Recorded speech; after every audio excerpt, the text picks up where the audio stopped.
Международный диктант по башкирскому языку впервые пройдет в онлайн-формате. Это обусловлено эпидемиологической ситуацией в стране и мире. Для участия в акции необходимо заранее зарегистрироваться на сайте bashkdiktant.ru. 25 апреля с 11 утра на телеканале «Башкирское спутниковое телевидение», в социальных сетях ВКонтакте, Инстаграм, в видеохостинге YouTube начнется прямая трансляция чтения текста диктанта определенным диктатором. Для участников с начальным уровнем владения башкирским языком в этой роли выступит мультиинструменталист Загир Зайнединов.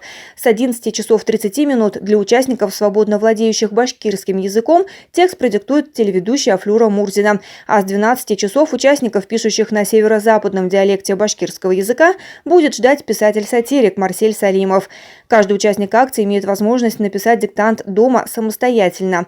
По окончании листа с написанным необходимо будет сфотографировать и направить через личный кабинет на сайте bashkdiktant.ru. При отсутствии такой возможности работу можно отправить на электронную почту или на номер мессенджера WhatsApp. Тексты диктантов будут подготовлены учеными-филологами и учителями башкирского языка и литературы. Официальные итоги акции будут размещены в течение 30 дней на том же сайте.